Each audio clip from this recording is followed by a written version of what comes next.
Hello friends. बहुत बड़े लोगों का ये क्वेश्चन होता है कि जो हमारी प्रेगनेंसी जर्नी होती है वो कब से स्टार्ट होती है, पीरियड के बाद से। पीरियड के कितने दिन बाद से हमें प्रेगनेंसी कंसीव होती है और हमें कब प्रेगनेंसी टेस्ट करना चाहिए, हमें कब रिलेशन बनाना चाहिए पीरियड के बाद, ताकि हमारी प्रेगनेंसी जल्दी कंसीव हो सके। आज के इस वीडियो में इस टॉपिक पे डिटेल बात करने वाले हैं। चलिए वीडियो स्टार्ट करते हैं। तो देखिए, बहुत बड़ी सबसे पहले तो ये जानते हैं कि बहुत बड़े लोगों का जो क्वेश्चन होता है कि पीरियड के कितने दिन बाद से प्रेगनेंसी जर्नी स्टार्ट होती है।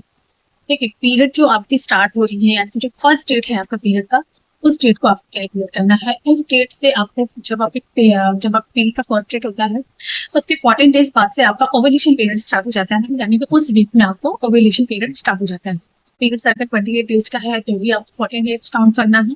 अगर आपका 30 डेज है, 32 डेज है, तो उससे आपको थोड़ा बहुत एक दो दिन एक्स्ट्रा काउंट करना है।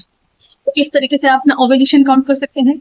ओवुलेशन पीरियड जब आपको होता है तो इस टाइम पे जो आप रिलेशन बनाते हैं, उसके बाद क्या होता है, उसके बाद ऐसा नहीं है कि जैसे ही आप रिलेशन बनाया तो आपकी प्रेगनेंसी जल्दी स्टार्ट हो गई।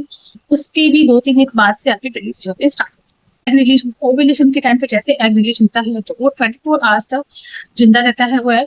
अगर उस टाइम पे आपने एग्जैक्ट डेट पर रिलेशन बनाया है, स्पर्म अगर यूट्रस की दीवार पर जाके चिपक जा रहा है, तो उसके 3 डेज बाद आपकी प्रेगनेंसी जर्नी स्टार्ट होती है, यानी कि बच्चा इम्प्लांट होता है। जो एग रिलीज होता है वो उसकी जो लाइफ साइकिल होती है वो 24 आवर्स तक होती है। चिपकता है वो एक प्रेग्नेंट लेडी के यूट्रस में जाके वो 2 दिन तक जिंदा रहते हैं। तो अगर इस टाइम तक जाके अगर आपका ओवुलेशन आपका ओवुलेशन चल रहा है, उस टाइम पे आपने रिलेशन बनाया है, उस टाइम पे जाके एग फर्टिलाइज हो गया है, यानी कि एग जाके इम्प्लांट हो गया है यूट्रस में, उसके बाद से आपकी प्रेगनेंसी जर्नी स्टार्ट हो जाती है।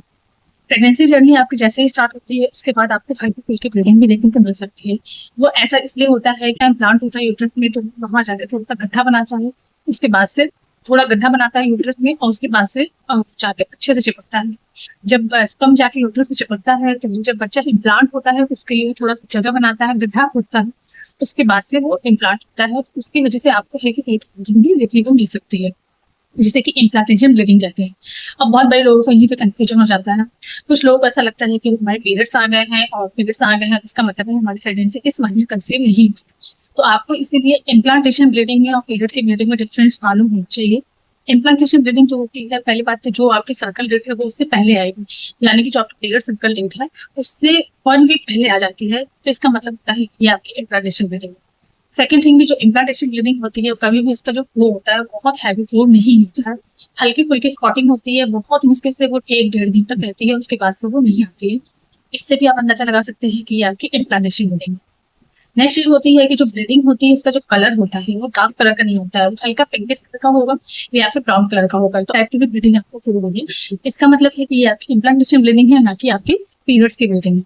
तो यहीं पे आपको ध्यान रखना है कि अगर जैसे बच्चा इम्प्लांट हुआ है, अगर आपको इम्प्लांटेशन ब्लीडिंग हो रही है, तो उसके बाद से प्रेगनेंसी के स्टार्टिंग सिम्टम्स जो होते हैं वो सारी चीजें आपको देखने को मिल जाती है।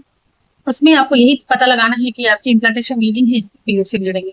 बहुत बड़े लोगों को ये लगता है कि पीरियड्स की ब्लीडिंग है, उस टाइम पे लोग क्या करते हैं कि ऐसे गलतियां कर देते हैं, कुछ ऐसा खा लेते हैं, मेडिसिन को ले लेते हैं, या फिर कुछ ऐसा काम कर लेते हैं जिसकी वजह से प्रेगनेंसी जो है वो वहीं पर डिसकंटिन्यू हो जाती है, प्रेगनेंसी आगे नहीं बढ़ पाती है। तो इसीलिए आपको प्रेगनेंसी की स्टार्टिंग ही आपको इन सारी चीजों को ध्यान रखना चाहिए। प्रेगनेंसी की स्टार्टिंग सिम्टम्स क्या होते हैं, इस पर रिलेटेड मेरे काफी सारे वीडियोज हैं, लिंक आपको डिस्क्रिप्शन बॉक्स में मिल जाएगा, वो जाके आप देख सकते हैं।